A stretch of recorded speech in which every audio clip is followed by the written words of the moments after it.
What's up, everybody, and welcome back to another episode of Lockdown 23-1. And today, ladies and gentlemen, we're going to be talking about cellmates. That's right, cellmates that are supposed to have your back through thick and thin. You stay up late cooking swoles, listening to music, and playing cards with your best friend, your cellmate.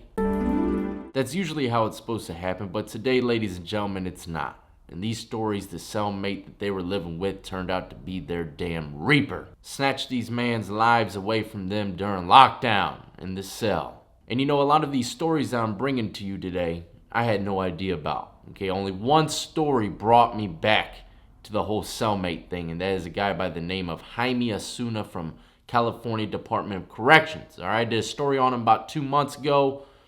Well, he's in the limelight once again for killing his cellmate, but he's pleading not guilty, I believe, from what I read. And the way that he did it was just treacherous. We're going to talk about that and a couple other individuals I found along the way of looking up this man's story.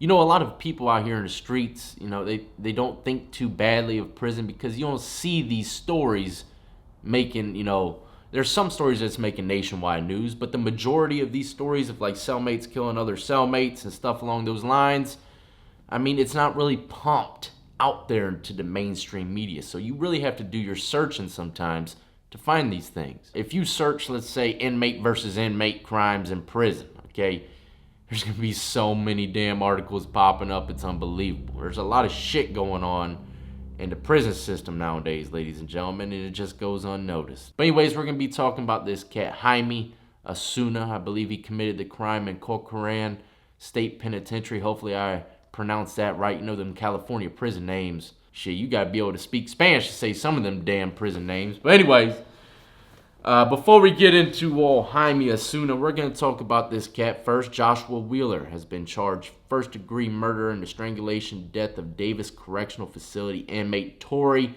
Sherzhnaki, some kind of Russian name. This young buck, yeah, he's got a 918 tattoo on his neck, but he doesn't look like a killer, does he? He still looks young as hell. You know, if he didn't have a 918, even with the 918 tattoo, I think he's at least 16 or 17. He doesn't look old at all. He definitely doesn't look like a killer, but he is. He definitely is. Prosecutors have charged the prisoner with first-degree murder in connection with the strangulation death of his cellmate. Wheeler told investigators he grabbed Sherzhnaki by the hair, pulled him from the bunk, then wigged out on him, he said, according to an affidavit. He wrapped an electrical cord around his neck and left him lying there on the floor, hoping he would regain consciousness. I know that guy probably just got really mad. You know, I don't know what his cellmate, don't have a picture. I can't find a picture of his cellmate anywhere. But, you know, people tend to get in fights sometimes and chokeholds, whatever the case is, do things out of anger. But when they're done, they're like, shit, what the hell did I do? It sounds like he didn't mean for it to happen because he said, I wish he would regain consciousness. But at the same time, you never know. You never know. He might just be saying that just to get a lighter sentence or something. I have no idea. But the guy definitely didn't look like a killer. Don't judge a book by its cover. You know, that's story number one. Next is Travis Smoot was found guilty of second-degree murder by a Kern County jury on Monday in the death of his cellmate at Kern Valley State Prison, according to the county district attorney's office. And this Travis Smoot guy, man, I can't find a damn picture. I looked up inmate locator on all my little inmate sites. I can't find a picture of this guy for nothing. I find what his charges and stuff are, but I can't find a picture of him. Smoot was found by officers standing at the door of his prison cell, which had a white sheet hung over it to prevent view of the cell. When the cell was opened, officers found Larry Thomas White lying head down on the floor, according to the DA's office. Mr. Hite's hands and feet have been hogtied with sheets, and both of his ears were punctured with a pencil in one ear and a pin in the other. He was also impaled with a walking cane. His actual death was from strangulation, according to DA's office. And you know, a lot of people have done this before. You know, that they'll take a man's life. I'm trying to say this stuff without being too graphic or anything, but they'll take a man's life, and then after his life is already taken, then they will do some gruesome stuff to individuals just to make it, you know, they're like, I already took this man's life, so now we're just going to make it look even more gruesome to make my reputation better in the penitentiary. You know, believe it or not, that's how a lot of inmates think. I said this before and I'll say it again. Once you commit the ultimate crime of murder, okay, everything else means shit to you. It doesn't matter how anything else goes down. It doesn't matter what other crimes you commit because you already done committed murder. There ain't nothing more than that, okay? You're going to be spending the rest of your life in prison or the death penalty. But look, put yourself in his shoes, or just put yourself in an inmate's shoes. Okay, yeah, that cellmate just strangled him. Okay, strangled that dude to death. Okay, you're going to be like, damn, homeboy just got him, strangled him. But now you're the inmate and you hear the dude strangled him, put a pen and pencil shoved into his freaking ear, hog-tied him, and then impaled him with a damn walking cane. Which one sounds more worse and intimidating? Just strangulation or all the other crap? And believe it or not, that shit's going to spread throughout the California Department of Corrections. Inmates are going to hear of what this guy did in that cell. So even though a lot of these things sound very gruesome, a lot of the gruesome stuff that was done to these individuals was after they done passed away. The prison reported that Smoot told officers that he and Height were drinking coffee the night before, and that Height had told him about sexual offenses he had committed and not been convicted for. Smoot told him, "You better stop talking about it or I'll kill you."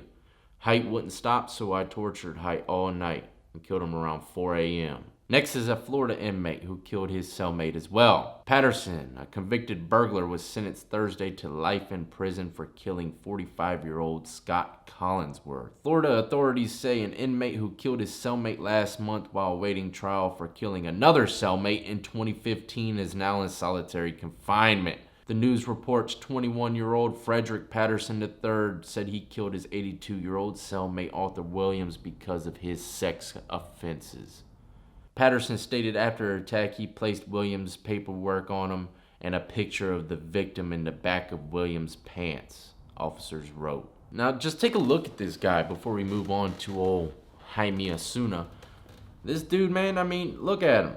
He looks like someone I'd chill with on the streets, for real. He doesn't look like a double murderer, but you get him as a cellmate, you better look out. A sleeping giant right there, my friend. He'll kill you quick. Look at the other young cat that I just talked about before this story. I mean, look at them. If I were to interview these guys and they were to tell a story on my channel, 90% of y'all be like, man, these dudes are fake, they're phony, they ain't gangster, when really they're killing their own cellmates. There'd be so many damn people saying he's a liar. He's like, he ain't putting in no work, he ain't doing none of that. He's a white dude, man. Hell no, he's got a tap out tattoo on his neck. He ain't about nothing, but for real, he's in there killing people. Putting in work in the penitentiary, man. So don't ever judge a book by its cover. Do not. Next is a tattooed-faced killer with an upside-down pentagram on his forehead who's already serving a life sentence for torturing and killing a woman in Bakersfield. This man is being convicted of killing his cellmate with a makeshift shank out of a razor blade. And now he's in the limelight once again because he's saying he's not guilty. I mean, 2 men walk in a cell. 1 man leaves. Chances are you did it, man. You know, Casper didn't just float up in that money and put in some work. Nah, okay, you know, Asuna is tripping. But the prosecutors are saying this is the most gruesome murder they've ever seen in the California Department of Corrections, okay? This man decapitated his cellmate's head, did some kind of surgical crap, and pulled out a piece of his lung. He also removed the guy's finger and an eyeball before decapitating the freaking head off, okay, with a razor blade shank. I don't think any of y'all know exactly how hard it is to do these things with a razor blade shank. That was the only weapon located inside of his cell, they say, but of course he could have flushed the main weapon, who knows, but, I mean, this dude, if that was the only weapon that he had was some razor blade makeshift shank, do you know how hard it is to decapitate someone, ladies and gentlemen? It ain't medieval times. You don't have no freaking 6-foot-long sword that weighs, you know, close to 100 pounds. Okay, this is a razor blade. All right, he's probably spent hours removing that shit. But anyways, to wrap all this up, ladies and gentlemen, it goes right back to what I was saying since I started the channel. Don't trust nobody in the penitentiary, not even your damn cellmate.